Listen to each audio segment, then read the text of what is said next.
안녕하십니까. 오늘은 지지합에 대해서 설명을 해드리겠습니다. 정관합과 정관중국에 대해서 말씀드렸죠. 이번 시간은 지지합에 대한 원리를 설명해 드리겠습니다.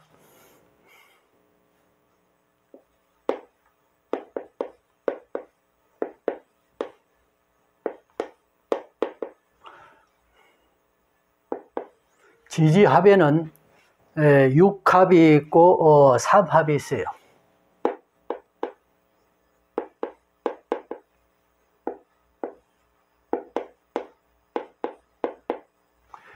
그 첫 번째로 3합에 대해서 설명을 드리죠.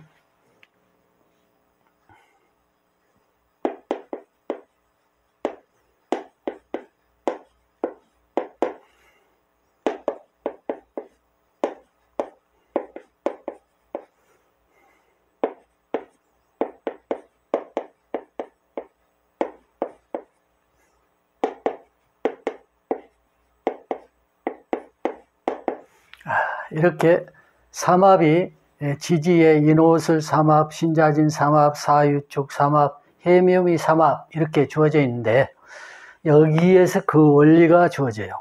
그 원리도 역시 육효 의미로 주어집니다. 그러면은 보면은 첫 번째로 인, 오, 술 이렇게 지지에서 삼합이 이루어지는데 그 삼합도 역시 그 원리가 주어져요. 자, 그것을 이제 살펴보겠습니다.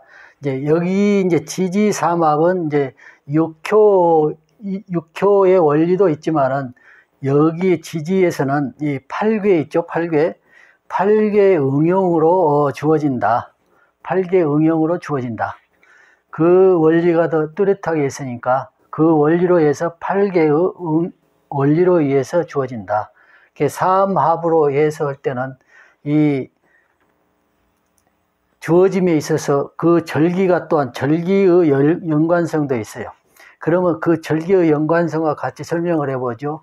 첫 번째로 자, 인오술인데 인오술은 지지인과 지지오와 지지술이 이어져요. 그러면은 인, 갑, 묘, 을, 진까지는 춘절이라고 그랬죠. 춘절의 시작은 역시 인에서부터 간인에서부터 시작되는데 간인에서 시작될 때에 그 절기의 흐름이 이 술까지 오는데 술까지 와서의 즉 화국을 이루었어요. 그러면은 중간에 있는 오가 화국인데 이 화가 왕지이고 인옷을 화국의 왕지가 되고 시작은 목에서 시작되고 화국의 왕지를 거쳐서 술까지 이르는데 그 기원이 인에서 시작돼서 왕지에 이르러서 술까지 소멸이 된다. 그래서 인에서 시작되면 왜 시작됨이냐? 그것은 목생화의 원리에 의해서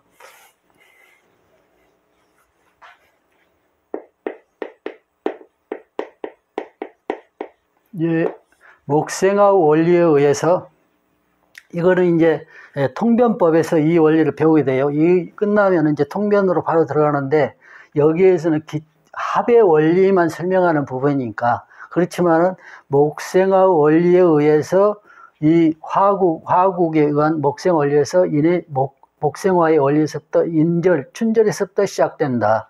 그래서 인부터 시작돼서 화국의 정지인 손사, 사, 병고, 정, 미까지의 화절기, 즉 남방 화절기의 여름철 절기의 거쳐서 소멸지는 금왕절에 끝난다. 이렇게 신경유, 신술까지 금왕절인데 금왕절에 와서 그 소멸이 된다. 화구의 기운은. 그래서 술에서 소멸이 된다 해서 그 원리가 그렇게 주어져 있다. 그러면 이 숫자 8개의 숫자의 8이란 숫자와 연관이 되는 것은 이 주체를 놔두고 자, 인옷을 주체를 두고서 나머지 부분 나머지와 합이 이루어지는 자리까지의 숫자가 8번째다. 여기서 떠나서 다음부터 숫자를 세서 나와 합이 이루어지는 자리까지, 만약에 가지 않으면 남의 자리가 되니까 그 합을 이루어주는 자리까지 해서 8번째에서 그 합이 이루어진다. 이 원리가 나머지 부분도 다 작용이 돼 있어요. 그러면 세워보죠. 자, 인오술이니까, 화국의 인오술이니까, 여기 인에서 그 다음번, 에서 시작해서 하나, 둘, 셋, 넷, 다섯, 여섯, 일곱, 8번째죠. 8번째 자리를 가야 여기와 연계해서 합이 되는 거니까, 이 자리를 놔두고 다음을 지나면은 여기와 합이 되는데 합이 의미가 없죠. 그래서 인, 오, 그 다음에 술까지는 이 자리를 떠나서 하나, 둘, 셋, 넷, 다섯, 여섯, 일곱, 8번째죠. 그래서 인, 오, 술, 합이 된다. 여기서도 역시 인까지 이르면은 하나, 둘, 셋, 넷, 다섯, 여섯, 일곱, 8. 이렇게 해서, 이루어져 있다. 이 모양새가, 정삼각이 된다. 정삼각이 이루면서 삼합이 이루어지는데, 둥근 것은 우리가 이제 이것도 이제 하나 그 형상적 표상인데, 뭐 실제로 그런 건 아니죠. 하지만 우리 옛 선현들이 표현할 때에 하늘은 둥글게 표현하고, 땅은 네모로 표현하고, 사람은 세모로 표현을 했어요. 그 원리에 의해서 이것도 주어진다. 즉, 사람의 모형새를 이루면서 둥근 하늘의 원리, 천지의 원리에 의해서 구궁사각이 들어가죠. 구궁사각이 들어가는데 그렇게 천지의 원리에서 사람의 원리까지 이것까지 다 응용을 했다. 이제 이거는 하나의 어디까지나 뭐 뚜렷이 나타나 있는 것이 아니니까 이거는 어디까지나 그 원리의 법칙을 설명하는 것이니까 이렇게 구성되어 있다. 그 다음에 신자지는 수국이 되는데, 수국은 역시 해, 임, 자, 개, 축까지 수국, 이렇게 북방수 방합이 있는 곳이죠. 이 수국의 왕성지의 삼합 원리다. 그러면 여기 신에서 시작돼서 역시 인호술 화극처럼 그 원리를 보면은 신에서 시작돼서 쭉 가는데, 북방수, 수국이니까 수 고지인 진까지 이르러서 수의 기운이 진에서 소멸되고 수의 기운이 신에서 시작된다. 신에서 그 기운이 아주 시작돼서 왕성한 것을 이루고 그 다음에 진에서 소멸된다. 역시 인호술도 마찬가지였죠. 그렇게 해서 신부터 시작해서 하나, 둘, 셋, 넷, 다섯, 여섯, 일곱, 8번째 자아와 만나서 신자. 여기서도 하나, 둘, 셋, 넷, 다섯, 여섯, 일곱, 8번째 진에 이르러서 수국이 됐다. 이런 원리가 되고, 그 다음에 이제 사유축이죠. 사유축이면은 금국이 되는데, 역시 금왕절은 서쪽 금왕절이죠. 방합으로 금국이 되고, 금왕절이 되고, 금을 표현하죠. 그러면서 가을을 표현하고, 그러면 역시 이것도 금이 처음으로 소생지는 사다. 사에서 그래서 시작된다. 그 다음에 이제 소멸지는 축이다. 금의 기운이 사에서 시작돼서, 기운이 서에서 시작돼서 금의 왕성함을 갖고 소멸되는 부분이 축에 이르러 소멸된다. 그러면 역시 사도 하나, 둘, 셋, 넷, 다섯, 여섯, 일곱, 8번째 유가 되고, 사는 그 첫 번째고, 그 다음에 축에 하나, 둘, 셋, 넷, 다섯, 여섯, 일곱, 8번째 축이 된다. 이렇게 해서 금국을 이루고, 역시 이것도 그려보면은 삼각이, 정삼각이 주어지죠. 그 다음에 해도 해는 이제 목국이 되죠.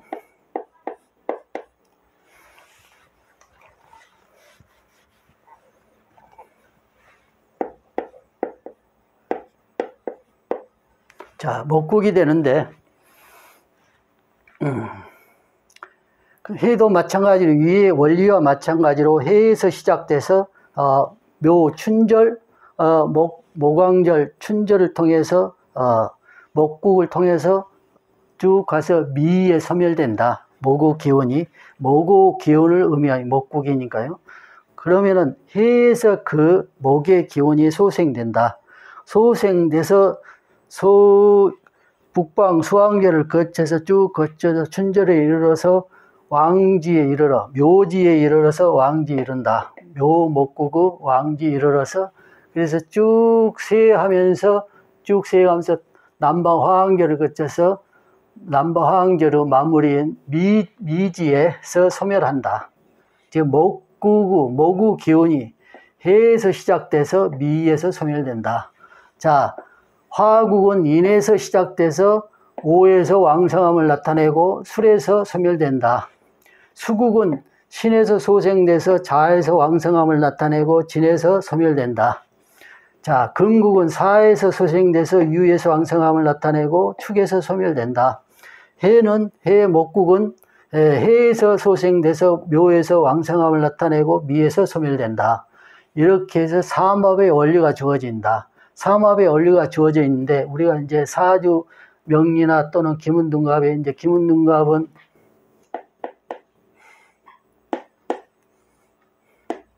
이렇게 이제 숫자로 표현하죠. 이런 식으로 이제 숫자로 표현하는데, 일진수, 천반수 이렇게 해가지고 표현했는데, 이런 원리가 예를 들어서 6, 8, 12 이렇게 주어져 있다면, 이제 지지에 동하는 궁이 다 이렇게 주어져 있다면은 삼합이 해묘이 목국이 동해 있다. 이렇게 이제 설명도 되기도 하거든요. 이거는 아직은 이제 기초 부분이고 또 여기까지 나중에 설명될 부분이니까 우선 이 위치에 대해서 설명드리자면 이렇게 적용이 된다. 그랬을 때, 자, 그러면 이제 실전에 들어가서 응용 방법을 쓰는데, 해하고 미만 보는 경우가 있고, 또 축하하고 유만 두 개만 보는 경우가 있고, 신하고 자만 보는 경우가 있고, 인과 술만 보는 경우가 있고, 이런 경우들이 이제 많이 나타나요. 많이 나타나면, 그러면 이것은 인과 술이 만나면은, 이거는 그럼 화국이 되느냐, 아니면은, 화국에 영향이 있느냐, 없느냐. 자, 인오를 만나면 왕지를 보니까 당연히 영향력이 크겠죠. 근데 인술이 만나면 여기에 왕지를 드러나 있는 왕지가 생략되어 있기 때문에 그러면은 오술이란 삼합이 전혀 아니냐. 그렇지는 않다. 삼합이란 원리는 반드시 주어져도 왕성한 오의 역할은 못한다. 이렇게 보시면 돼요. 그리고 이제 사주 명리에서는 공중에서 화합해 오는 것. 여기에 이제 오를 방해할 수 없는 부분이 사주 내에 있다. 전혀 없다. 이럴 때는 화합해 오는 부분이 있을 때도 있어요. 이제 해가지고 만약에 인이 있는데 이게 이제 술과 이렇게 했을 때 여기에 이제 예를 들자면 월지가 오하고 합하는 부분은 이제 미가 되겠죠. 월지가 미가 있다 했을 때에 요 오를 충하는 자나 또 축이나 이런 부분들이 없을 때는 화합표는 그런 부분들이 있어요. 또 일지와 시지 사이에서 뭐 이런 것들이 있는데 이거는 이제 극히 어려운 해석이고 또 많은 그런 이치들을 알아야 이것까지 적용이 되는데 여기까지 설명한다는 건 지금은 아직 무리니까 그런 부분은 빼고 오가 없어서 인술만 사주 명리했을 때 인술만 만나도 삼합의 원리는 적용된다. 왜냐하면 예를 들어서 인술이 합이 있는데 지지에 신을 만났다. 그러면 충이 되죠. 이럴 때에 인술이란 합이 있기 때문에 화국이란 합이 있기 때문에 인과의 신과의 충이 해구된다. 이런 원리가 적용되기 때문에 반드시 합의 원리는 이때 왕성한 오후가 없기 때문에 왕성한 화국의 역할은 못한다. 그렇지만 인중병화, 술정정화, 인중병화의 이제 중기는 그래도 7일이라는 중기가 있고, 근데 술정정화는 뭐 3일이라는 중기밖에 없기 때문에 약하죠. 이런 부분들에 비해서 오국은 오가 있으면 그 영향력을 하는데 완전히는 못한다. 인수를 만나거나 신진을 만나거나 또 해미를 만나거나 사축을 만나거나 이러면은 완전한 역할은, 기운 역할은 못한다. 그렇지만 합의 원리는 그대로 적용된다. 이렇게 보시면 되겠어요. 자, 이처럼 삼합의 원리는 이렇게 되고, 그 다음에 이제 육합의 원리가 주어지는데, 육합의 원리는 이제 또 다른 원리가 또 주어져요. 그것도 이제, 6교, 8개 이런 것들이 이제 같이 365일에 관한 숫자와 더불어서 이제 주어지는데, 자, 삼합의 원리는 이렇게 돼 있다. 인오술은 화국이요. 이것은 반드시 원화되겠죠. 인오술은 하국이요. 신자진은 수국이요. 사유축은 금국이요. 해묘미는 목국이라. 목국이어서 이렇게 합이 주어졌을 때 만약에 지지에 인신충이 있는데 합이 있을 때에는 이 인신충을 해구시킨다. 역시 해도 사가 있는데 사의 충인데 해가 기시인데 사가 있는데 사가 충하면 안 되니까 이렇게 합이 있을 경우는 사의 충이 해구돼서 이 흉후작용을 없애준다. 사가 해를 충했을 때 흉후작용을 해구시켜준다. 이렇게 주어지니까 반드시 이 삼합은 인오술 화국, 신자진 수국, 사유축 금국, 해묘미 목국, 목국인데 이런 원리로 해서 주어진다. 8개 숫자 응용을 해서 24일에서 응용된다. 역시 8개 이 부분에 있어서 이는 간계에 들어가죠. 축간인이니까. 그랬을 때 이제 이 숫자 응용이 이제 합을 보면서도 이제 인의 역할이 만약에 있다라면, 이거는 이제 간궁에 들어있기 때문에 추간이라는 그 용어를 써요. 추간이라는 용어를 쓰고 임기용배라는 의미도 쓰는데 추간이라는 의미를 쓰고, 만약에 건국에 해가 있으면은 이제 갑일주라 이랬을 때는 지지에 해가 있는데 이럴 때는 육합 추건격이다 뭐 이런 식으로, 여기는 이제 그 격을 이루는 그 또 원리가 있는데 여기서는 이제 그건 생략하고요. 이런 식으로 쓰게 되니까 역시 합도 묘는 동방 진국에 괴에 들어가 있지만은 역시 부부는 해는 건군이요. 그러니까 해와 진궁과 곤궁이 어우러져서 해미 목국이 주어져 있다. 이런 것까지는 이제 암기하고 그렇지는 않더라도 원리는 이렇게 주어져 있다. 그래서 만약에 해와 미가 만났다. 또는 이제 축간이니까 사와 축이 만났다.